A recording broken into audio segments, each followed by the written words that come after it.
Good afternoon all.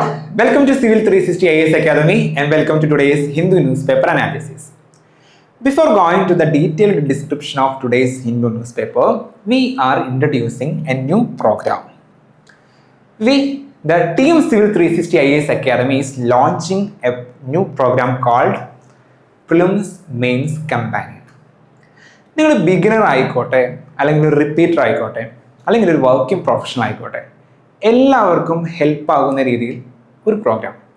This would be a one stop solution for your prelims and mains preparation. Okay, ഇതിൻ്റെ features എന്തൊക്കെയാണെന്ന് നോക്കാം. ഇപ്പോൾ നിലവിൽ എങ്ങനെയാണ് നിങ്ങളുടെ പ്രിപ്പറേഷൻ പോകുന്നത്?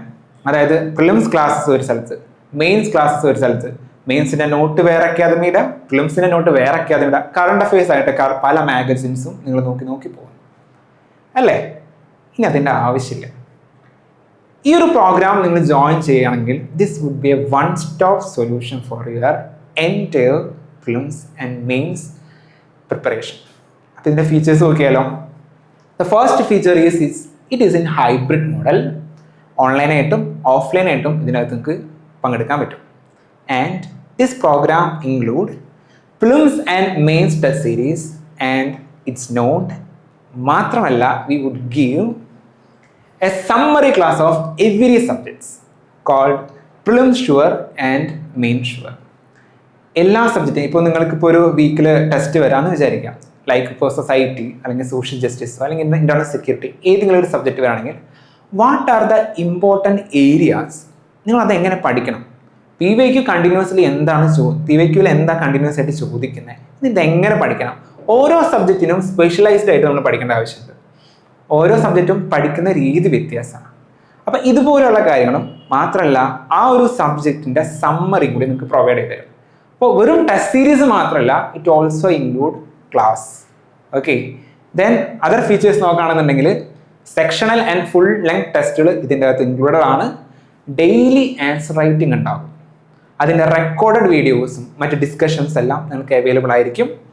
ദെൻ ടൈമിൽ ഇവാലുവേഷൻ ആൻഡ് പേഴ്സണലൈസ്ഡ് മെൻറ്റർഷിപ്പ്. നിങ്ങൾക്ക് എല്ലാവർക്കും ഒരു പേഴ്സണൽ മെൻറ്ററിനെ അസൈൻ ചെയ്ത് തരും. You can contact. ഓക്കെ, ആ ഒരു പേഴ്സണെ നിങ്ങൾക്ക് 24/7 നിങ്ങൾക്ക് അവൈലബിൾ ആയിരിക്കും. നിങ്ങൾ എന്ത് പ്രിപ്പറേഷൻ, ഏതൊരു ആവശ്യത്തിനും ആളെ കോൺടാക്ട് ചെയ്യാൻ പറ്റും. So this would be a one stop solution. Okay, then ഈ ഒരു പ്രോഗ്രാമിൻ്റെ ഓറിയൻറ്റേഷൻ ഞങ്ങൾ ഈ മാസം 20-ാം തീയതി പ്രൊവൈഡ് ചെയ്യുന്നുണ്ട്. അതിൻ്റെ മറ്റ് കാര്യങ്ങളെല്ലാം Civil 360 IAS അക്കാദമിയുടെ ഒഫീഷ്യൽ ടെലഗ്രാം ചാനലിൽ കൊടുക്കുന്നതായിരിക്കും. അതായത് ജോയിൻ ചെയ്യേണ്ട ലിങ്കും മറ്റെല്ലാ ഡീറ്റെയിൽസും. സോ ഈ ടെലഗ്രാം ചാനലിൻ്റെ ലിങ്കും അല്ലെങ്കിൽ മറ്റു ഞങ്ങൾ എങ്ങനെയൊക്കെ കോൺടാക്ട് ചെയ്യണം, ഇൻസ്റ്റാഗ്രാമിൽ കോൺടാക്ട് ചെയ്യാൻ പറ്റൂ, എല്ലാ ഡീറ്റെയിൽസും ഞങ്ങൾ ഓൾറെഡി ഡിസ്ക്രിപ്ഷനിൽ കൊടുത്തിട്ടുണ്ടാവും. And you can also contact in this number. Okay, let's start our preparation. Okay, അപ്പോൾ നമുക്ക് ഇന്നത്തെ ന്യൂസ് പേപ്പറിൻ്റെ ഡിസ്കഷനിലോട്ട് പോകാം. The first news, the right path for India's nuclear power development. ഇന്ത്യയുടെ ന്യൂക്ലിയർ പവർ പ്രോഗ്രാമിനെ കുറിച്ച് പറയുന്നത്, അതായത് ഇപ്പോൾ നിലവിൽ എങ്ങനെയാണ് നമ്മൾ 2047 ആകുന്നതിന് മുന്നേ 100 GW of nuclear energy achieve ചെയ്യണമെന്ന് നമ്മൾ വിചാരിച്ചിട്ടുണ്ട്. സോ അതിൻ്റെ ഇപ്പോൾ നിലവിലെ അവസ്ഥ എങ്ങനെയാണ്, സിറ്റുവേഷൻ എങ്ങനെയാണ്, എന്തൊക്കെ നമ്മൾ ചെയ്യണം, ഓക്കെ, എങ്ങനെ പോകണം ഇനി അത് അച്ചീവ് ചെയ്യണമെന്നുണ്ടെങ്കിൽ അതിൻ്റെ ബെനിഫിറ്റ്സ്, അത്തരം കാര്യങ്ങളാണ് ഈ ന്യൂസിൽ പറയുന്നത്. Then holding the court accountable amid democratic strain. നമ്മൾ സ്പെഷ്യൽ ഇൻറ്റൻസീവ് റിവിഷൻ നടത്തുന്നുണ്ട് ആരുടെ ഭാഗത്തുനിന്ന്? Election commission of India. അതായത് ഇലക്ടോറൽ റോളൊക്കെ റീചെക്ക് ചെയ്യുന്നുണ്ട്, മറ്റു കാര്യങ്ങളൊക്കെ ചെയ്യുന്നുണ്ട്. സോ അതിൽ കുറച്ച് പ്രശ്നങ്ങളുണ്ട്. ഓക്കെ, അത് ചൂണ്ടിക്കാണിക്കുന്നതാണ്. ഇത് പൊളിറ്റിക്കലി എഴുതിയിരിക്കുന്നൊരു ന്യൂസാണ്. പൊളിറ്റിക്കലി ബയാസ്നെസ് ഒക്കെ ഇതിൻ്റെ അകത്ത് കാണാൻ പറ്റും. ബട്ട് നമ്മൾ അതിൻ്റെ അത്തരം മേഖലയോട്ട് പോയില്ല. നമ്മൾ ഇതിൻ്റെ നമുക്ക് ആവശ്യം UPSC പേഴ്സ്പെക്റ്റീവിൽ എന്താണോ ആവശ്യം അത്തരം കാര്യങ്ങളായിരിക്കും ഡിസ്കസ് ചെയ്യുന്നുണ്ടാവും. Then user data expose due to the flaws in UMANG portal researchers. UMANG portal ഉണ്ട്, നമുക്കൊരു പ്ലാറ്റ്ഫോം ഉണ്ട്. ആ പ്ലാറ്റ്ഫോം ഈ ഒരു news actually prelims point of വ്യൂവിലാണ് നമുക്ക് കൂടുതലും ഹെൽപ്പ് ആകുന്നത്. മാത്രമല്ല മെയിൻസ് പോയിന്റ് ഓഫ് വ്യൂ നോക്കുകയാണെങ്കിൽ നമ്മളെ ഇ ഗവേണൻസ് പ്രോഗ്രാംസ് ഇല്ലേ, അപ്പോൾ അതിൽ സൈബർ സെക്യൂരിറ്റി ത്രെട്ടുകൾ വരുന്നുണ്ട്. അതിൽ വേണമെങ്കിൽ ഉൾപ്പെടുത്താൻ പറ്റാവുന്നതാണ്. ദെൻ വേറെ രണ്ട് ചെറിയ ന്യൂസാണ്. Trade deficit jumps 4-fold in June on surging imports. നമ്മുടെ ട്രേഡ് ഡെഫിസിറ്റ് കൂടിയിട്ടുണ്ടെന്നും. The second news is retail inflation RBIയുടെ ടാർഗറ്റ് 4% അതിലിങ്ങാട്ടും കൂടിയിരിക്കുന്നു എന്നും പറയുന്ന ന്യൂസ്. 2 ചെറിയ ന്യൂസ്. അങ്ങനെ നമുക്ക് ഓരോ ന്യൂസും എന്താണെന്ന് ഡിസ്കസ് ചെയ്യാം.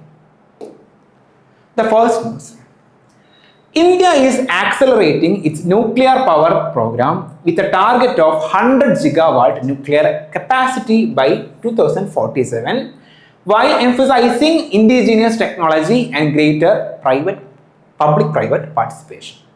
അതായത് 2027 ആകുമ്പോഴേക്കും നമുക്ക് 100 ജിഗാവാട്ട് ഓഫ് ന്യൂക്ലിയർ എനർജി വേണം, അല്ലെങ്കിൽ ന്യൂക്ലിയർ എനർജി കപ്പാസിറ്റി നമുക്ക് വേണം എന്നാണ് നമ്മുടെ ഒരു ടാർഗറ്റ് ചെയ്തിരിക്കുന്നത്. അപ്പോൾ അത് നമുക്ക് അച്ചീവ് ചെയ്യണമെന്നുണ്ടെങ്കിൽ നമ്മൾ ഇൻഡിജിനിയസ്ലി കുറേ ടെക്നോളജീസ് ഡെവലപ്പ് ചെയ്യേണ്ട ആവശ്യകതയുണ്ട്. അതുപോലെ തന്നെ പ്രൈവറ്റ് പബ്ലിക് പാർട്ണർഷിപ്പ് നമുക്ക് ഈ ന്യൂക്ലിയർ മേഖല മുഴുവനായിട്ടും ഈ ഗവൺമെൻറ്റിൻ്റെ കൺട്രോളിലിരിക്കുന്നത്. ഇതിലോട്ട് പബ്ലിക് മീൻസ് പ്രൈവറ്റിൻ്റെ പാർട്ടിസിപ്പേഷൻ ഉറപ്പുവരുത്തിയാലാണ് ഇത് കുറച്ചും കൂടി നല്ല രീതിയിൽ അച്ചീവ് ചെയ്യാൻ പറ്റൂ, അല്ലെങ്കിൽ പെട്ടെന്ന് അച്ചീവ് ചെയ്യാൻ പറ്റൂ എന്ന് പറയുന്നതാണ് ന്യൂസ്. ദെൻ ഇന്ത്യയുടെ ന്യൂക്ലിയർ പ്രോഗ്രാമിനെ കുറിച്ച് ചെറിയൊരു ബാക്ക്ഗ്രൗണ്ട് തരാം. നമ്മൾ ആദ്യമായിട്ട് ന്യൂക്ലിയർ ടെസ്റ്റ് നടത്തിയത് 1974 അന്നത്തെ പ്രധാനമന്ത്രി നമ്മുടെ ഇന്ദിരാഗാന്ധി ആയിരുന്നു. പൊക്രാനിൽ വെച്ചിട്ട്, രാജസ്ഥാനിലെ പൊക്രാനിൽ വെച്ചിട്ട് ഒരു ടെസ്റ്റ് നടത്തിയിട്ടുണ്ടായിരുന്നു. അതിൻ്റെ കോഡ് നെയിമാണ് നമുക്ക് വെൽ നോൺ ആണ്, അല്ലെങ്കിൽ ഭയങ്കര പോപ്പുലർ ആയിട്ടുള്ള പേരാണ് എന്ത്, സ്മൈലിംഗ് ബുദ്ധ. ഓക്കെ, ഈ ഒരു ടെസ്റ്റ് നടന്നതിന് ശേഷം ഇന്ത്യ ഒരുപാട് സാങ്ഷൻസ് നേരിടേണ്ടി വന്നു. മറ്റ് രാജ്യങ്ങളിൽ നിന്ന് ഒരുപാട് പ്രശ്നങ്ങൾ ഇന്ത്യക്ക് വന്നിട്ടുണ്ടായിരുന്നു. ഇന്ത്യയെ ഒറ്റപ്പെടുത്താൻ, കാരണം ഇന്ത്യ ഒരു ന്യൂക്ലിയർ പവറായിട്ട് മാറുന്നുണ്ടായിരുന്നു. അപ്പോൾ ഇന്ത്യനെ ഒറ്റപ്പെടുത്താൻ ഒരുപാട് നോക്കിയിട്ടുണ്ടായിരുന്നു. നമ്മളിതിൽ തളരാൻ നിന്നില്ല. ആക്ച്വലി ഒറ്റപ്പെടുത്തണമെങ്കിൽ ഒറ്റപ്പെടുത്തിക്കോട്ടെ, പക്ഷെ നമ്മൾ എന്ത് ചെയ്യും, ന്യൂക്ലിയർ എനർജി ഡെവലപ്പ് തന്നെ ചെയ്യും. അപ്പോൾ അതിൻ്റെ ഭാഗമായിട്ട് നമ്മൾ ഒറ്റപ്പെടുത്തിയതുകൊണ്ട് തന്നെ കുറേ ടെക്നോളജീസ് സ്വന്തമായിട്ട് ഡെവലപ്പ് ചെയ്തിട്ടുണ്ടായിരുന്നു. അതൊരു അഡ്വാൻറ്റേജ് ആയിരുന്നു. മാത്രമല്ല 1998 എഗെയിൻ നമ്മൾ ന്യൂക്ലിയർ ടെസ്റ്റ് നടത്തി. പൊക്രാനിൽ വെച്ച് തന്നെ ഓപ്പറേഷൻ ശക്തി എന്ന് പറയും. അന്ന് വാജ്പേയി ആയിരുന്നു നമ്മുടെ പ്രൈം മിനിസ്റ്റർ. ഓക്കെ, പിന്നീട് 2002 ഇന്ത്യയും US തമ്മിലൊരു ന്യൂക്ലിയർ ഡീല് നടന്നു. ആ ഡീലിന് ശേഷമാണ് ആക്ച്വലി ഈ സാങ്ഷൻസിനൊക്കെ അല്ലെങ്കിൽ റെസ്ട്രിക്ഷൻസിനൊക്കെ ഒരു പരിധി വന്നത്. അതായത് ended the restriction on uranium imports and civilian nuclear corporations. അതായത് നമുക്ക് യുറേനിയം 235 എന്ന് പറയുന്നതാണ് fissile material for nuclear programs അല്ലേ. അപ്പം ഇതിൻ്റെ ഇമ്പോർട്ടിനൊക്കെ വേണ്ടിയിട്ട് ഒരുപാട് സഹായിച്ചിട്ടുണ്ടായിരുന്നു ഈ ഒരു ഡീല് അറ്റൈൻ ചെയ്ത്, അല്ലെങ്കിൽ സൈൻ ഇൻ ചെയ്തതിന് ശേഷം. ദെൻ നെക്സ്റ്റ് എന്താണെന്ന് നോക്കാം. ഞാൻ പറഞ്ഞ പോലെ തന്നെ sanctions led to the self reliance in nuclear technology. അതുപോലെ തന്നെ India now designs and manufacture almost all nuclear plant components. Then ഇന്ത്യയിൽ തുടങ്ങിയ സമയത്ത് 200 മെഗാവാട്ട് ആയിരുന്നു റിയാക്ടർ കപ്പാസിറ്റി. ഇപ്പം നമുക്ക് 700 മെഗാവാട്ട്സോളം നമ്മുടെ കപ്പാസിറ്റി വന്നിട്ടുണ്ട്. മാത്രമല്ല ഇന്ത്യയുടെ nuclear plant cost about $1,700 per kilowatt. അതായത് ഇതെന്ത് ഉദ്ദേശിക്കുന്നതെന്ന് വെച്ച് കഴിഞ്ഞാൽ നമുക്ക് ഒരു കിലോവാട്ട് എനർജി ഉണ്ടാക്കാനായിട്ട് നമുക്ക് ഇൻവെസ്റ്റ് ചെയ്യേണ്ട പൈസ, ഇപ്പം ന്യൂക്ലിയർ പവർ പ്ലാന്റിലായിക്കോട്ടെ മറ്റ് കാര്യങ്ങളായിക്കോട്ടെ, ഇൻവെസ്റ്റ് ചെയ്യേണ്ട പൈസ കുറവാണ്. സോ ചീപ്പറായിട്ട് നമുക്ക് പ്രൊഡ്യൂസ് ചെയ്യാൻ പറ്റുന്നതുകൊണ്ട് തന്നെ we have A good export potential. മറ്റ് രാജ്യങ്ങളൊക്കെ സൗത്ത് കൊറിയയിലാണെങ്കിലും ഫ്രാൻസിലാണെങ്കിലും US ഒരുപാട് പൈസയുണ്ട്. കമ്പാരിറ്റീവ്ലി ഇവിടെ ഇന്ത്യയിൽ കുറവാണ്. മാത്രമല്ല ഫാസ്റ്റ് ബ്രീഡർ റിയാക്ടർ, നമുക്ക് ഒരുപാട് റിയാക്ടേഴ്സ് ഉണ്ട്. നിങ്ങൾ സയൻസ് ആൻഡ് ടെക്നോളജിയുടെ ഭാഗമായിട്ട് നമ്മൾ സ്റ്റാറ്റിക് പോർഷനിൽ പഠിക്കുന്നതാണ്. ഇപ്പോൾ pressurised heavy water reactor, light water reactor, fast breeder reactor, small modular reactors, ഇതുപോലെ ഒരുപാട് റിയാക്ടേഴ്സ് ഉണ്ട്. ഇതിൽ സെക്കൻഡ് സ്റ്റേജ് ഓഫ് നമുക്ക് ഇന്ത്യക്ക് ഒരു 3 സ്റ്റേജ് ന്യൂക്ലിയർ പ്രോഗ്രാം ഉണ്ട്. അതായത് ഫസ്റ്റ് സ്റ്റേജിൽ നമ്മൾ ഒരു പ്രത്യേക രീതിയിലായിരിക്കും നമ്മൾ ബിൽഡ് ചെയ്യുന്നുണ്ടാവുക, അല്ലെങ്കിൽ അതിൻ്റെ ഫ്യൂവൽ നമ്മൾ നാച്ചുറൽ യുറേനിയം ആയിരിക്കും യൂസ് ചെയ്യുന്നുണ്ടാവുക. സെക്കൻഡ് സ്റ്റേജിൽ വേറെ രീതിയിലായിരിക്കും, തേർഡ് സ്റ്റേജിൽ വേറെ രീതിയിലായിരിക്കും. എന്ന് നമ്മൾ ഓൾറെഡി ബിൽഡ് ചെയ്ത് വെച്ചിട്ടുണ്ട്, ഓൾറെഡി നമ്മൾ പ്ലാൻ ചെയ്ത് വെച്ചിട്ടുണ്ട്. ഫസ്റ്റ് സ്റ്റേജിലാണെന്നുണ്ടെങ്കിൽ നമ്മൾ യൂസ് ചെയ്യുന്നത് നാച്ചുറൽ യുറേനിയം ആയിരിക്കും പ്രൊഡ്യൂസ് ചെയ്യാൻ വേണ്ടി ഉപയോഗിക്കുന്നത്. പിന്നെ പ്രഷറൈസ്ഡ് ഹെവി വാട്ടർ റിയാക്ടേഴ്സ് ഒക്കെ ആയിരിക്കും യൂസ് ചെയ്യുന്നുണ്ടാവുക. സെക്കൻഡ് സ്റ്റേജിലാകുമ്പോൾ ഫാസ്റ്റ് ബ്രീഡർ റിയാക്ടേഴ്സ് യൂസ് ചെയ്യാൻ തുടങ്ങും. മാത്രമല്ല നമ്മൾ ഉപയോഗിക്കുന്ന ഫ്യൂവൽ എന്ന് പറയുന്നത് mix of plutonium and natural uranium ആയിരിക്കും. ദെൻ തേർഡ് സ്റ്റേജിലാകുമ്പോൾ നമ്മൾ mix of thorium and uranium ആയിരിക്കും ഫ്യൂവലായിട്ട് യൂസ് ചെയ്യേണ്ടത്. ഇതുപോലെ നമുക്ക് ഓൾറെഡി ഒരു 3 സ്റ്റേജ് ന്യൂക്ലിയർ പവർ പ്രോഗ്രാം ഉണ്ട്. അപ്പം ഇന്ത്യയിൽ നിലവിൽ ഇപ്പോൾ ഫാസ്റ്റ് ബ്രീഡർ റിയാക്ടറൊക്കെ ഡെവലപ്പ് ചെയ്തു എന്നതുകൊണ്ട് തന്നെ എന്തുണ്ടായി, സെക്കൻഡ് സ്റ്റേജിൻ്റെ സ്റ്റാർട്ടിംഗ് ആയിട്ട് നമുക്കിതിനെ കൺസിഡർ ചെയ്യാൻ പറ്റും. ദെൻ കുറച്ച് ഡീറ്റെയിൽസ് കൊടുത്തിട്ടുണ്ട്. നമുക്ക് പ്രഷറൈസ്ഡ് ഹെവി വാട്ടർ റിയാക്ടേഴ്സ് നമ്മളിപ്പോൾ നാച്ചുറൽ യുറേനിയം യൂസ് ചെയ്യുന്നുണ്ട്. നമുക്ക് ലൈറ്റ് വാട്ടർ റിയാക്ടേഴ്സിലോട്ടൊരു കൺവേർഷൻ വേണം. ബിക്കോസ് പക്ഷേ അതിനൊരു പ്രശ്നമുണ്ട്. This users enriched uranium. പ്രശ്നമല്ല, മീൻസ് എൻറിച്ച് ആണ് യുറേനിയം എൻറിച്ച്മെൻറ്റ് എന്ന് പറഞ്ഞാൽ എന്താ? നമ്മൾ നാച്ചുറലി കിട്ടുന്ന യുറേനിയം 235 ആണ് ഫിസൈൽ മെറ്റീരിയൽ. അതിൻ്റെ കോമ്പോസിഷൻ അല്ലെങ്കിൽ അതിൻ്റെ ഒരു അളവ് കൂട്ടുന്നതിനാണ് എന്ന് പറയുന്നത് യുറേനിയം എൻറിച്ച്മെൻറ്റ് എന്ന് പറയുന്നത്. അപ്പോൾ യുറേനിയം എൻറിച്ച്മെൻറ്റ് ചെയ്തിട്ട് വേണം അതിൻ്റെ അകത്ത് യൂസ് ചെയ്യാനായിട്ട്. Then small modular reactors. ഇപ്പോൾ ഇന്ത്യ സ്മോൾ മോഡുലർ റിയാക്ടേഴ്സിലോട്ടൊരു ട്രാൻസിഷൻ ആഗ്രഹിക്കുന്നുണ്ട്. സ്മോൾ മോഡുലർ റിയാക്ടേഴ്സ് എന്താണെന്ന് വെച്ച് കഴിഞ്ഞാൽ നമുക്ക് സാധാരണ ഒരു ന്യൂക്ലിയർ പവർ റിയാക്ടർ എന്ന് പറഞ്ഞാൽ വലിയൊരു ബിൽഡിങ്, വലിയൊരു ഏരിയ വേണ്ടി വരും. അല്ലാന്നുണ്ടെങ്കിൽ ഒരുപാട് ക്യാപിറ്റൽ ഇൻവെസ്റ്റ് ചെയ്യേണ്ടി വരും. അപ്പോൾ അതുപോലെ വലിയൊരു സാധാരണ ഒരു ന്യൂക്ലിയർ പ്രോഗ്രാം എന്ന് പറഞ്ഞാൽ അത്രയും വലുതാണ് ഒരു പവർ പ്ലാന്റ് ഒക്കെ ഉണ്ടാക്കാന്ന് വെച്ചാൽ. സ്മോൾ മോഡുലർ റിയാക്ടേഴ്സ് എന്ന് പറഞ്ഞു കഴിഞ്ഞാൽ അത്ര അധികം പൈസ വേണ്ട, ചെറിയ റിയാക്ടേഴ്സ് ബിൽഡ് ചെയ്യാം. അപ്പോൾ മീൻസ് നമുക്ക് ഡീസെൻട്രലൈസ് ചെയ്യാം എനർജി പ്രൊഡക്ഷൻ. അതിന് വേണ്ടിയിട്ടാണ് സ്മോൾ മോഡുലർ റിയാക്ടേഴ്സ് നമ്മൾ ബിൽഡ് ചെയ്യുന്നത്. ഇപ്പോൾ നിലവിൽ നമ്മൾ മെയിനായിട്ട് യൂസ് ചെയ്യുന്നത് ഡാറ്റാ സെൻറ്റേഴ്സ് ഒക്കെ ഇല്ലേ, ഈ ഡാറ്റാ സെൻറ്റേഴ്സിന് എനർജി കൊടുക്കാൻ വേണ്ടിയിട്ടാണ് യൂസ് ചെയ്യുന്നത്. സോ അത് കൂടി സ്പ്രെഡ് ആക്കണം നമ്മുടെ ഈ സ്മോൾ മോഡുലർ റിയാക്ടേഴ്സിൻ്റെ use. Then India has maintained all excellent nuclear safety record. മാത്രമല്ല നമുക്ക് ചെർണോബിൽ ഇൻസിഡൻറ്റ് അറിയുന്നതല്ലേ, യുക്രൈനിൽ. അതായത് ന്യൂക്ലിയർ പവർ റിയാക്ടർ പൊട്ടി, മീൻസ് അതിൽ പ്രശ്നങ്ങളൊക്കെ വന്ന് തകരാറ് വന്നിട്ട് റേഡിയേഷനൊക്കെ സ്പ്രെഡ് ആവുന്ന സംഭവം ഉണ്ടായിരുന്നു 1986 ചെർണോബിൽ. പക്ഷേ ഇന്ത്യയിലെ റെഗുലേഷൻസ് ഒക്കെ ഭയങ്കര സ്ട്രിക്റ്റാണ്. ഇന്ത്യയിൽ അത്യാവശ്യം ഇപ്പോൾ ശാന്തി ആക്ട് ഒക്കെ വന്നിട്ടുണ്ടായിരുന്നു. അപ്പോൾ അതുകൊണ്ട് തന്നെ ഇന്ത്യയിൽ നല്ല രീതിയിൽ എന്തുണ്ട് സേഫ്റ്റി പ്രൊവൈഡ് ചെയ്യുന്നതുകൊണ്ടാണ് ന്യൂക്ലിയർ എനർജി ഇതുപോലെ ഒരു മേഖലയിൽ റിസർച്ചും കാര്യങ്ങളൊക്കെ നല്ല രീതിയിൽ ഡെവലപ്പ് ചെയ്യുന്നത്. So what is the significance? Nuclear energy നമുക്ക് നല്ല രീതിയിൽ ഡെവലപ്പ് ചെയ്ത് കഴിഞ്ഞാൽ we can ensure the energy security. അതായത് ഇപ്പോൾ അത്യാവശ്യം നല്ല രീതിയിൽ ഇപ്പോൾ എനർജി ഷോർട്ടേജ് നമുക്കുണ്ട്, പല സമയത്തും ലോഡ് ഷെഡിങ് കാര്യങ്ങളൊക്കെ വരുന്നുണ്ട്. അപ്പോൾ ഇതുപോലെ ന്യൂക്ലിയർ എനർജി നമ്മൾ കൂടുതലും കൂടി ഹാർനസ് ചെയ്യുകയാണെന്നുണ്ടെങ്കിൽ എനർജി സെക്യൂരിറ്റി നമുക്ക് ഉറപ്പുവരുത്താൻ പറ്റും. Then clean and low carbon source ആണ്. അതായത് ഈ ന്യൂക്ലിയർ എനർജി വെച്ച് നമ്മൾ മീൻസ് ന്യൂക്ലിയർ ഫിഷൻ റിയാക്ഷൻസ് ഒക്കെ ഇല്ലേ, അത് വെച്ച് നമുക്ക് കാർബൺ എമിഷൻ കുറവാണ്. നമ്മൾ പൊതുവെ ഇപ്പോൾ തെർമൽ പവർ പ്ലാന്റ്സ് ഒക്കെ യൂസ് ചെയ്യാറുണ്ട്, കോള് ബേൺ ചെയ്തിട്ടൊക്കെ. അപ്പോൾ അതിലൊക്കെ എന്ന് പറഞ്ഞാൽ ഒരുപാട് കാർബൺ എമിറ്റ് ചെയ്യുന്നുണ്ട്. കമ്പാരിറ്റീവ്ലി എന്താ ലോ കാർബൺ എമിഷനാണ് എന്ത് ന്യൂക്ലിയർ എനർജിക്കുള്ളത്. So it will also help for achieving the net zero. 2070 ആകുമ്പോഴത്തേനും നെറ്റ് സീറോ അച്ചീവ് ചെയ്യണമെന്നാണ് നമ്മൾ വിചാരിച്ചേക്കുന്നത്, നമ്മുടെ നാഷണൽ ഡിറ്റർമിൻഡ് കോൺട്രിബ്യൂഷൻസ്. ഓക്കെ, അപ്പോൾ ദെൻ ക്ലൈമറ്റ് ഗോൾസ് ഉണ്ട്, ഇതിനൊക്കെ ഹെൽപ്പാവും. Then Atmanirbhar Bharat in strategic technology. ഈ ന്യൂക്ലിയർ ടെക്നോളജിയിൽ നമ്മൾ ഇൻവെസ്റ്റ് ചെയ്യുന്നതോടെ തന്നെ നമുക്ക് സെൽഫ് റിലയൻ്റ് ആയിട്ട് മാറാൻ പറ്റും, മറ്റു രാജ്യങ്ങളെ ഡിപ്പെൻഡ് ചെയ്യേണ്ട ആവശ്യം വരത്തില്ല. Then what are the challenges in this nuclear field? First is technology restrictions. നമുക്ക് ഹൈ ലെവൽ ടെക്നോളജീസ് ഒന്നും ഇപ്പോഴും ഇന്ത്യയുടെ ഭാഗത്ത് അധികം ഇല്ല.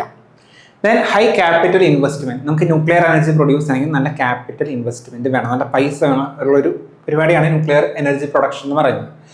Then nuclear safety concerns. നമുക്കിപ്പോൾ ഒരു ഭാഗത്ത് ഇപ്പോൾ ഒരു ന്യൂക്ലിയർ പവർ പ്ലാന്റ് വരികയാണെന്നുണ്ടെങ്കിൽ that will raise some concerns. അവിടെ സേഫ്റ്റി റിലേറ്റഡ് ആയിട്ട് എങ്ങനെ പോയാലും അവിടുത്തെ ജനങ്ങൾ പ്രശ്നം ഉണ്ടാക്കാറുണ്ട്. സോ ഒരു ന്യൂക്ലിയർ പവർ പ്ലാന്റ് കൊണ്ടുവരിക എന്ന് പറയുന്നത് തന്നെ ബുദ്ധിമുട്ടാണ്. So issuing public acceptance. Then regulatory capacity during the rapid expansion. Then what is the way forward? The first thing is promote indigenous reactor technology. Indigenous ആയിട്ട് ഇന്ത്യ തന്നെ develop ചെയ്യുന്ന technologies promote ചെയ്യുക. Then encourage private sector participation. ഗവൺമെൻറ്റിൻ്റെ monopoly മാറ്റി വെച്ച് private സെക്ടറും കൂടി ഇതിനകത്ത് involve ആവുക. സോ റിസർച്ച് ആൻഡ് ഡെവലപ്മെൻ്റ് ഒക്കെ നല്ല രീതിയിൽ തന്നെ നടക്കും. Then develop domestic light water reactor and small modular reactor technologies. Advanced ആയിട്ടുള്ള ടെക്നോളജീസ് ഇന്ത്യയിൽ നടപ്പിലാക്കുക. Then strengthen nuclear safety standards. അപ്പോൾ ന്യൂക്ലിയർ സേഫ്റ്റി സ്റ്റാൻഡേർഡ്സ് കൊണ്ടുവരാണെന്നുണ്ടെങ്കിൽ ഇപ്പോൾ പബ്ലിക് ആക്സെപ്റ്റൻസ് നമുക്ക് കിട്ടാൻ സാധ്യത കൂടുതലാണ്. Then the second news. ഈ ന്യൂസിൽ പറയുന്നത് എന്താണെന്ന് വെച്ച് കഴിഞ്ഞാൽ സ്പെഷ്യൽ ഇൻറ്റൻസീവ് റിവിഷൻ നടന്നുകൊണ്ടിരിക്കുക പല സംസ്ഥാനങ്ങളിലും. എന്താണ് ഇപ്പോൾ സ്പെഷ്യൽ ഇൻറ്റൻസീവ് റിവിഷൻ? അതായത് നമുക്കൊരു ഇലക്ഷൻ നടക്കാൻ പോകാമെന്ന് വിചാരിക്കും, ഒരു കോൺസ്റ്റിറ്റ്യുവൻസി വരും. അപ്പോൾ ഇലക്ഷൻ കമ്മീഷൻ ഒരു ഇലക്ടോറൽ റോൾ കൊണ്ടുവരും. ദാറ്റ് മീൻസ് ആർക്കൊക്കെ ആ ഇലക്ഷന് വോട്ട് ചെയ്യാൻ പറ്റില്ല എന്ന് പറയുന്ന ആൾക്കാരുടെ ലിസ്റ്റ്, അതായത് അല്ലാന്നുണ്ടെങ്കിൽ ആർക്കൊക്കെ വോട്ട് ചെയ്യാൻ പറ്റും എന്നുള്ള ആൾക്കാരുടെ ലിസ്റ്റ് പ്രൊവൈഡ് ചെയ്യാറുണ്ട്. ആണ് ഇലക്ടോറൽ റോൾ എന്ന് പറയുന്നത്. ഇത് റിവിഷൻ ചെയ്യുന്നതിനാണ് എന്ന് പറയുന്നത് സ്പെഷ്യൽ ഇൻറ്റൻസീവ് റിവിഷൻ എന്ന് പറയുന്നത്. അപ്പോൾ ഇത് പല സംസ്ഥാനങ്ങളിലും നടക്കുന്നുണ്ട്, പക്ഷെ പല സംസ്ഥാനങ്ങളിലും ഒരുപാട് പ്രശ്നങ്ങൾ നടക്കുന്നുണ്ട്. ദ ഫസ്റ്റ് തിങ് ഈസ്, ഇത് ചില ആൾക്കാരെ വോട്ടർ ലിസ്റ്റിൽ നിന്ന് ഒഴിവാക്കപ്പെടുന്നുണ്ട്. അതായത് എക്സ്ക്ലൂഷൻ ഓഫ് എലിജിബിൾ വോട്ടേഴ്സ്. ചില എലിജിബിൾ വോട്ടേഴ്സ് ആ ലിസ്റ്റിൽ വരുന്നില്ല. അടുത്തത് ഇൻക്രീസ് ഡോക്യുമെൻറ്റേഷൻ റിക്വയർമെൻറ്റ്സ്. ഇത് ഓരോ വീടുകളിലും പോയിട്ടൊക്കെ ആർക്കൊക്കെയാണ് വോട്ടിങ്, ആർക്കൊക്കെ വോട്ട് ചെയ്യാൻ പറ്റില്ല എന്നൊക്കെ അറിയുമ്പോൾ documentation is becoming A complex thing. Then disproportionate effective the vulnerable sections, അതായത് ഇപ്പോൾ വുമണെ ആണെന്നുണ്ടെങ്കിലും അല്ലെങ്കിൽ ST മേഖലയിലുള്ള ആൾക്കാർക്കൊക്കെ ഇത്തരം പ്രശ്നങ്ങൾ ഡിസ്പ്രപ്പോർഷനേറ്റ് എഫക്റ്റ് ചെയ്യുന്നുണ്ട്. ഓക്കെ, ദെൻ നമുക്ക് എലക്ഷൻ റിലേറ്റഡ് കുറച്ച് കാര്യങ്ങൾ നോക്കുകയാണെങ്കിൽ we have the right to vote. Right to vote എന്ന് പറഞ്ഞാൽ എന്താ? അതൊരു സ്റ്റാറ്റ്യൂട്ടറി റൈറ്റാണ്. ഫസ്റ്റ് തിങ് അത് നിങ്ങളറിയാം, this is not a fundamental right. നമുക്ക് വോട്ട് ചെയ്യാൻ പറ്റുക എന്ന് പറയുന്നത് ഒരു ഫണ്ടമെൻ്റൽ റൈറ്റ് അല്ല, മറിച്ച് അതൊരു സ്റ്റാറ്റ്യൂട്ടറി റൈറ്റാണ്. സ്റ്റാറ്റ്യൂട്ടറി റൈറ്റ് അണ്ടർ ഏത് act? Representation of people act ആണ് നമുക്ക് വോട്ട് ചെയ്യാനുള്ള അധികാരം തരുന്നത്. ദെൻ പക്ഷേ റൈറ്റ് ടു വോട്ട് സ്റ്റാറ്റ്യൂട്ടറി ആണ് എന്നുണ്ടെങ്കിലും that is helping to achieve the constitutional values like the democracy, equality and political participation. Then concerns again ഞാനിവിടെ പറഞ്ഞിട്ടുണ്ട്, ജസ്റ്റ് ഒന്ന് റീഡ് ചെയ്ത് നോക്കാം. The role of Supreme Court. ഇവിടെയാണ് മറ്റൊരു പ്രശ്നം വരെ ചൂണ്ടിക്കാണിക്കുന്നത്. കോടതി ഇത്തരം കാര്യങ്ങളിൽ വ്യക്തമായിട്ട് ഇടപെടുന്നില്ല. ഇലക്ടോറൽ ലൈക്ക് ഡിസ്പ്യൂട്ട്സുകൾ വരികയാണെന്നുണ്ടെങ്കിൽ എന്താണെന്ന് വെച്ച് കഴിഞ്ഞാൽ കോടതി ടൈമിൽ അത് ആക്ഷൻ എടുക്കുന്നില്ല. കുറേ ഡിസ്പ്യൂട്ട്സ് ഒക്കെ പ്രോപ്പർ ടൈമിൽ അത് സോൾവ് ആകുന്നില്ല. സോ അതും ഒരു പ്രശ്നമാണ്. അപ്പോൾ ഡിലേ വരുന്നുണ്ട് കോടതിയുടെ ഭാഗത്തു നിന്നും. ഇത്തരം കാര്യങ്ങളാണ് കൺസേൺസ് ആണ് ഈ ന്യൂസിൽ പറഞ്ഞേക്കുന്നത്. ജസ്റ്റ് ഇത് അത്രയും ഞാൻ തുടക്കത്തിൽ പറഞ്ഞത് പൊളിറ്റിക്കൽ ബയാസ്നെസ് ഉള്ളൊരു ന്യൂസ് ആയിരുന്നു. പക്ഷെ ഇതിനെ നിങ്ങൾക്ക് UPSC പെർസ്പെക്റ്റീവിൽ എന്തൊക്കെയാണ് ഹെൽപ്പ് ആവുന്ന രീതിയിൽ മാത്രം പറഞ്ഞു. കുറച്ച് കോൺസ്റ്റിറ്റ്യൂഷൻ പ്രൊവിഷൻസ് നോക്കുകയാണെങ്കിൽ ഇലക്ഷൻ കമ്മീഷൻ നോക്കുകയാണെങ്കിൽ ഇലക്ഷൻ കമ്മീഷൻ ഈസ് ആർട്ടിക്കിൾ 325 ആണ് ഇലക്ഷൻ കമ്മീഷനെ കുറിച്ച് പറയുന്നത്. വി ഹാവ് ആർട്ടിക്കിൾ 324 ആണ് ഇലക്ഷൻ കമ്മീഷനെ കുറിച്ച് പറയുന്നത്. 326 എന്ന് പറയുന്നത് എന്താ? യൂണിവേഴ്സൽ അഡൾട്ട് ഫ്രാഞ്ചൈസ് എന്ന് പറഞ്ഞു കഴിഞ്ഞാൽ 18 വയസ്സ് കഴിഞ്ഞാൽ എല്ലാവർക്കും വോട്ട് ചെയ്യാനുള്ള അധികാരം കോൺസ്റ്റിറ്റ്യൂഷൻ നൽകുന്നുണ്ട്. ദെൻ ഇലക്ഷൻ റിലേറ്റഡ് ആയിട്ടുള്ള മെയിൻ ആയിട്ട് 2 ആക്ട് ഉണ്ട്.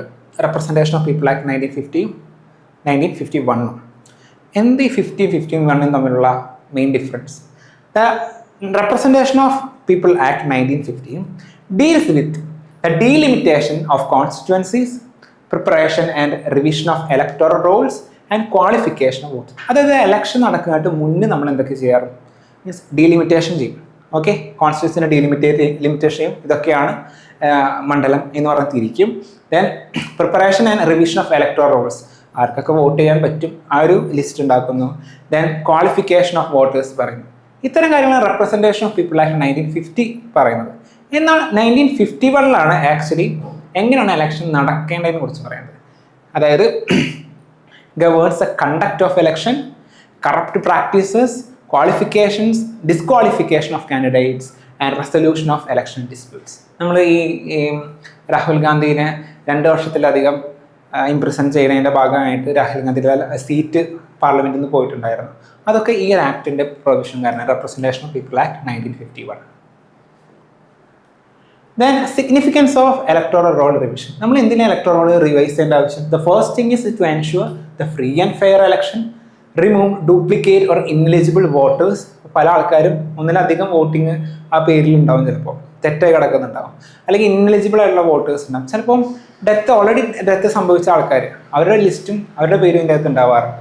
അപ്പോൾ അതൊക്കെ നമുക്ക് തിരിച്ചറിയണം. We need to ensure the electoral integrity. Then what are the challenges? നേരത്തെ പറഞ്ഞ പോലെ തന്നെ the challenge is risk of wrongful detention of genuine voters. Genuine വോട്ടേഴ്സിന് നമ്മൾ അവർക്ക് വോട്ട് ചെയ്യാൻ പറ്റുന്ന രീതിയിൽ പറ്റാത്ത രീതിയിലാവാറുണ്ട് ചില സമയം. പിന്നെ അഡ്മിനിസ്ട്രേറ്റീവ് കപ്പാസിറ്റിയിൽ ഇത്തിരി പ്രശ്നങ്ങളുണ്ട്. ഇത് നല്ല രീതിയിൽ ഒരു സ്പെഷ്യൽ ഇൻറ്റൻസീവ് റിവിഷൻ നടത്താൻ അത്യാവശ്യം നല്ലൊരു കപ്പാസിറ്റി നമുക്ക് ആവശ്യമുണ്ട്, administrative capacity. Then documentation barriers and impact on vulnerable sections. So what's the way forward? Ensure transparency in electoral roll revisions. അതായത് ഇത് അഡ്മിനിസ്ട്രേഷൻ്റെ ഭാഗത്തുനിന്ന് മാത്രമല്ല, ജനങ്ങൾക്കത് ഒരു ട്രാൻസ്പാരൻ്റ് ആയിട്ടുള്ള ഒരു പ്രൊസീജിയർ ആയിട്ട് നടത്തണം ഈ special intensive revision. The second thing is simplify verification procedures. Then strength and grievance redressal mechanism. ഇപ്പോൾ ഇലക്ടറൽ റോളിൽ എൻ്റെ പേര് ഇപ്പോൾ ഇല്ല എന്ന് വിചാരിക്കാം, എനിക്കത് ഈ പരാതി പറഞ്ഞ് തിരുത്താനുള്ള മെക്കാനിസംസ് എന്ത് ചെയ്യുക, സ്പീഡപ്പ് ചെയ്യാം. Then ensure timely judicial review in election related disputes. Okay, അതിപ്പോൾ ഇന്ത്യയിലെ ഇലക്ഷൻ റിലേറ്റഡ് എന്തെങ്കിലും പ്രശ്നം ഉണ്ടെങ്കിൽ കോടതിയിൽ കൃത്യസമയത്ത് ഇടപെട്ടിട്ട് അത് സോൾവ് ചെയ്യാം, എങ്കിലേ ഇലക്ഷൻ റിലേറ്റഡുള്ള കാര്യങ്ങൾ നമുക്ക് സോൾവ് ചെയ്യാൻ പറ്റത്തുള്ളൂ. Then next news, this news talks about the UMANG app. അതായത് നമുക്കൊരു ആപ്പ് ഉണ്ട് ഉമാങ്. ഈ ഉമാങ് ആപ്പ് എന്ന് പറഞ്ഞു കഴിഞ്ഞാൽ അതിൻ്റെ ഡീറ്റെയിൽസ് ഇവിടെ കൊടുക്കാം, എന്നിട്ട് അത് പറഞ്ഞതിന് ശേഷം ഇതിൻ്റെ കാര്യങ്ങൾ ഡീറ്റെയിൽ ആയിട്ട് പറയാം. ഫുൾ നെയിം എന്ന് പറഞ്ഞാൽ unified mobile application for new age governance. Central ഗവൺമെൻറ്റിൻ്റെയും സ്റ്റേറ്റ് ഗവൺമെൻറ്റിൻ്റെയും പല സർവീസസ് ഒരൊറ്റ പ്ലാറ്റ്ഫോമിൽ കൊടുക്കാൻ വേണ്ടിയിട്ടാണ് നമ്മൾ ഉമാങ് ആപ്പ് നമ്മൾ ഡെവലപ്പ് ചെയ്തിരിക്കുന്നത് under the digital India programme.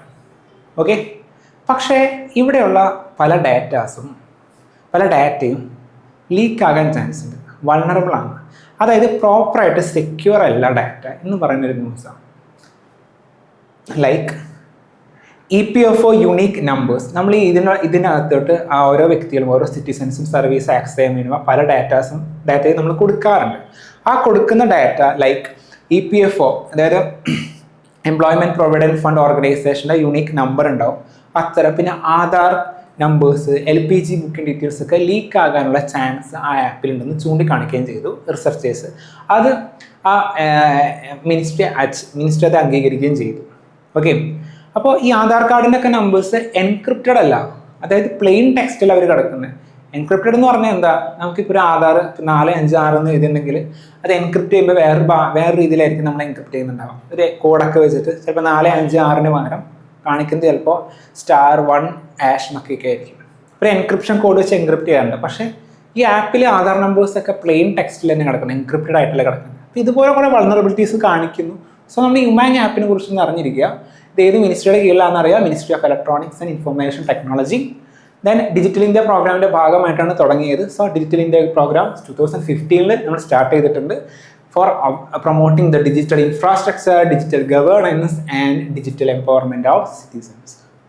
So ഇങ്ങനൊരു പ്രശ്നം വരുമ്പോൾ എന്തത് ചൂണ്ടിക്കാണിക്കുന്നത്, ഒരു മെയിൻസ് പേഴ്സ്പെക്റ്റീവിൽ നോക്കുകയാണെന്നുണ്ടെങ്കിൽ ഇത് ആക്ച്വലി പബ്ലിക്കിനെ ട്രസ്റ്റ് കുറയാൻ ചാൻസ് ഉണ്ട്. നമ്മൾ ഗവേണൻസ് പ്രൊമോട്ട് ചെയ്യുന്നുണ്ടെങ്കിലും അതിന് സൈബർ സെക്യൂരിറ്റി നമ്മൾ ഉറപ്പ് വരുത്തിയേ പറ്റും. നമ്മുടെ ഡാറ്റയും കാര്യങ്ങളൊക്കെ മറ്റു സ്ഥലത്തോട്ട് പോയി കഴിഞ്ഞ് കഴിഞ്ഞാൽ ജനങ്ങൾക്ക് അതിനുള്ള വിശ്വാസം കുറയും.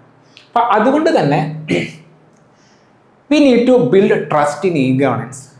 സിറ്റിസൺസിൻ്റെ പേഴ്സണൽ ഡാറ്റ നമ്മൾ പ്രൊട്ടക്ട് ചെയ്യേണ്ട ആവശ്യമുണ്ട്. അതുപോലെ തന്നെ പബ്ലിക് സർവീസസ് ഇതുപോലെ ഒരു കണ്ടിന്യൂറ്റി ഉറപ്പുവരുത്താനായിട്ട്, ഒരു തടസ്സവും ഇല്ലാതെ ഉറപ്പുവരുത്തണമെങ്കിൽ ഇത്തരം പ്ലാറ്റ്ഫോംസ് സേഫ് ആയിരിക്കണം. അല്ലെങ്കിൽ ജനങ്ങളുടെ വിശ്വാസം അതിനകത്ത് കുറയും. പിന്നെ പൂർ എൻക്രിപ്ഷൻ പ്രാക്ടീസസ് ഒക്കെ ഒഴിവാക്കുക. കാരണം സൈബർ ത്രെട്ട് ഭയങ്കര, നമുക്ക് പല രീതിയിലുള്ള സൈബർ സെക്യൂരിറ്റി ഇഷ്യൂസ് നമ്മൾ നേരിടുന്നുണ്ട്.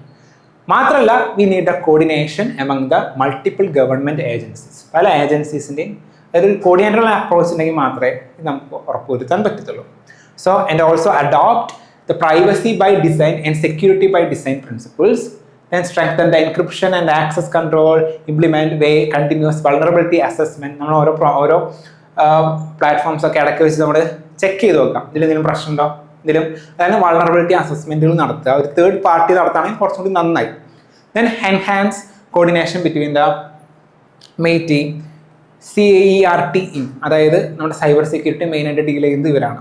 CERT എന്ന് പറയും. ദെൻ സർവീസ് പ്രൊവൈഡേഴ്സ് തമ്മിലുള്ളൊരു കോർഡിനേഷൻ നമുക്ക് ഉറപ്പുവരുത്തി കഴിഞ്ഞാൽ ഇതുപോലുള്ള റിസ്കുകളൊക്കെ നമുക്ക് പരമാവധി ഒഴിവാക്കാൻ പറ്റും. So this news can be also include in the cyber security. ആ ഒരു മേഖലയിൽ നമുക്ക് ഈ ഒരു ന്യൂസ് ഉൾപ്പെടുത്താവുന്നതാണ്, ഇന്റർണൽ സെക്യൂരിറ്റി ഇഷ്യൂകൾ. ദെൻ നെക്സ്റ്റ് ന്യൂസ്, കുറച്ച് ഡാറ്റ പ്രൊവൈഡ് ചെയ്യുന്നു. Before going to that data ഞാൻ കുറച്ച് ബേസിക് ഡെഫിനിഷൻസ് നോക്കാം. ഇതെല്ലാം നമ്മൾ എക്കണോമിക്സിൻ്റെ സ്റ്റാറ്റിക് പോർഷനിൽ നന്നായിട്ട് പഠിക്കുന്ന ഭാഗങ്ങളാണ്. ജസ്റ്റ് ഇതിനൊരു ജിസ്റ്റ് തരാണെന്നുണ്ടെങ്കിൽ എന്താണ് trade deficit? The trade deficit occurs when import exceed exports. Trade deficit എന്ന് പറഞ്ഞാൽ നമ്മൾ ഒരുപാട് കാര്യങ്ങൾ ഇമ്പോർട്ട് ചെയ്യുന്നുണ്ട്, എന്നാൽ അതിനനുസരിച്ച് നമ്മൾ എക്സ്പോർട്ട് ചെയ്യുന്നില്ല എന്നുണ്ടെങ്കിൽ നമ്മൾ പറയും നമുക്കവിടെ ട്രേഡ് ഡെഫിസിറ്റ് എന്ന് പറയും. ഈ ട്രേഡ് സർപ്ലസ് എന്താണെന്ന് വെച്ച് കഴിഞ്ഞാൽ നമ്മൾ ഒരുപാട് കാര്യങ്ങൾ എന്ത് ചെയ്യുന്നു, എക്സ്പോർട്ട് ചെയ്യുന്നുണ്ട്, ഇമ്പോർട്ട് കുറവാണ്. അപ്പോൾ ട്രേഡ് സർപ്ലസ് ആണ് ആക്ച്വലി നമുക്ക് നല്ലത്, നമ്മുടെ എക്കണോമിക്ക് നല്ലത്. കാരണം മറ്റു രാജ്യം നമ്മൾ ഡിപ്പെൻഡ് ചെയ്യുന്നില്ല, നമ്മൾ എക്സ്പോർട്ട് ചെയ്യുന്നതിൽ നല്ല രീതിയിൽ എക്സ്പോർട്ട് ചെയ്യുന്നത് ഇമ്പോർട്ട് ചെയ്യുന്നത് വളരെ കുറവായിരിക്കും. ദെൻ മെർക്കൻഡൈസ് ട്രേഡ് എന്ന് പറഞ്ഞു കഴിഞ്ഞാൽ the trade in physical goods like ഫിസിക്കലായിട്ടുള്ള goods like petroleum, machinery, textiles, ഇതിലൊക്കെ ട്രേഡ് എന്നുണ്ടെങ്കിൽ നമ്മൾ അതിനെ മെർക്കൻഡൈസ് ട്രേഡ് എന്ന് പറയും. ദെൻ സർവീസ് ട്രേഡ് എന്ന് പറഞ്ഞു കഴിഞ്ഞാൽ ഇൻടാഞ്ചിബിൾ സർവീസസ് ലൈക്ക് IT മേഖലകൾ, IT services, tourism, banking, consulting, ഇതുപോലുള്ള സർവീസസ് നമ്മൾ പ്രൊവൈഡ് ചെയ്യുന്നതെങ്കിൽ നമ്മളതിനെ സർവീസ് ട്രേഡ് എന്ന് പറയും. ദെൻ ബാലൻസ് ഓഫ് ട്രേഡ് എന്ന് പറഞ്ഞു കഴിഞ്ഞാൽ difference between the export and imports of goods only. ഗുഡ്സിൻ്റെ എക്സ്പോർട്ടും ഇമ്പോർട്ടും തമ്മിലുള്ള ഡിഫറൻസ് എന്താണോ അതാണ് ബാലൻസ് ഓഫ് ട്രേഡ് എന്ന് പറയുന്നത്. ദെൻ എന്താണ് balance of payment? Balance of payment എന്ന് പറഞ്ഞാൽ it's A record of all economic transactions between A country and the rest of the world. ഒരു രാജ്യവും മറ്റൊരു രാജ്യവും തമ്മിൽ എന്തൊക്കെ എക്കണോമിക് ട്രാൻസാക്ഷൻസ് നടക്കുന്നതിൻ്റെ റെക്കോർഡാണ് ബാലൻസ് ഓഫ് ട്രേഡ് എന്ന് പറയുന്നത്. ബാലൻസ് ഓഫ് പേയ്മെൻറ്റ്സ് എന്ന് പറയുന്നത്. ഈ എല്ലാ കാര്യങ്ങളും നമ്മൾ എക്കണോമിക്സിൽ നല്ല രീതിയിൽ പഠിക്കുന്നു, ഇൻ ഡെപ്തിൽ. ഞാൻ ജസ്റ്റ് ഒന്ന് ഓർമ്മിപ്പിച്ചു, അത്രേ ഉള്ളൂ. ഓക്കെ, എന്നാൽ നമുക്ക് ന്യൂസ് നോക്കിയാലോ. India's trade deficit increased to $15.3 billion in June 2026, mainly because of sharp rise in imports of crude oil, gold and electronics. ഇന്ത്യയുടെ ട്രേഡ് ഡെഫിസിറ്റ് കൂടി 15.3 ബില്യൺ ആയി ജൂൺ 2026. മെയിൻ റീസൺ എന്താണെന്ന് വെച്ച് കഴിഞ്ഞാൽ ക്രൂഡ് ഓയിലിൻ്റെയും ഗോൾഡിൻ്റെയും ഇലക്ട്രോണിക്സിൻ്റെയും ഇമ്പോർട്ട് കൂടിയതാണ്. ഓക്കെ, ഇതാണ് news. Then trade performance, overall trade deficit ഞാൻ ഇത്രയാണെന്ന് പറഞ്ഞു. ദെൻ അത് തന്നെ ഓരോന്ന് എത്ര ഉണ്ടെന്ന് നോക്കാം. മെർക്കൻഡൈസ് ട്രേഡ് നോക്കുകയാണെന്നുണ്ടെങ്കിൽ അവിടെയും നമുക്ക് ഡെഫിസിറ്റ് ആണ്. മെർക്കൻഡൈസ് ട്രേഡിൽ ഡെഫിസിറ്റ് ആണ്, ഒരു $13.4 ബില്യൺ വരുന്നുണ്ട്. പക്ഷേ സർവീസ് മേഖലകളിൽ, സർവീസ് ട്രേഡിൽ നമുക്ക് എപ്പോഴും പൊതുവെ ഇന്ത്യക്ക് സർപ്ലസ് ഉണ്ടാകും. കാരണം എന്താ, IT സർവീസസ് നമ്മൾ ഒരുപാട് എക്സ്പോർട്ട് ചെയ്യുന്നുണ്ട്. Okay, then reasons for the higher imports. എന്തൊക്കെയാണ് ഇതുപോലെ റീസൺസ്? മെയിൻ റീസൺസ് എന്താണ് നമുക്ക് ട്രേഡ് ഡെഫിസിറ്റും കാര്യങ്ങളൊക്കെ വരാൻ കാരണം എന്ന് വെച്ച് കഴിഞ്ഞാൽ ക്രൂഡ് ഓയിൽ. ഈ ക്രൂഡ് ഓയിൽ എന്ന് പറയുമ്പോൾ നമ്മൾ ഒന്നാമത് വെസ്റ്റ് ഏഷ്യ ക്രൈസിസ് നടന്നുകൊണ്ടിരിക്കുക. അപ്പോൾ നമുക്ക് ഓയിൽ കിട്ടണമെങ്കിൽ ഒരു പരിധി ഉണ്ടായിരുന്നു. മീൻസ് പല സപ്ലൈ ചെയിൻ ഡിസ്റപ്ഷൻസ് വന്നതുകൊണ്ട് തന്നെ ഓയിലിൻ്റെ പ്രൈസ് കൂടിയിട്ടുണ്ടായിരുന്നു. മാത്രമല്ല നമുക്ക് ഇമ്പോർട്ട് ഡിപ്പെൻഡൻ്റ് ആണ്. ഇന്ത്യ ഒരു 85% ഇന്ത്യ ഉപയോഗിക്കുന്നതിൽ 85% ഇന്ത്യ ഇമ്പോർട്ട് ചെയ്യാണ് crude oil.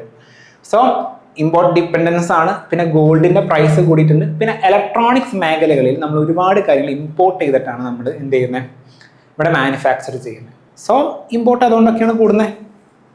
Then reasons for the trade deficit ഞാൻ പറഞ്ഞിരിക്കുന്ന സെയിം സംഭവം തന്നെയാണ്, ജസ്റ്റ് വായിച്ചാൽ മതി. പക്ഷേ ഇതുപോലെ ട്രേഡ് ഡെഫിസിറ്റ് ഉണ്ടെങ്കിലും it is implying some positive things. Why? നമുക്ക് ഒരുപാട് ഇലക്ട്രോണിക്സ് മേഖലയിൽ ഒരുപാട് കാര്യങ്ങൾ ഇമ്പോർട്ട് ചെയ്യുന്നു എന്ന് പറഞ്ഞില്ലേ.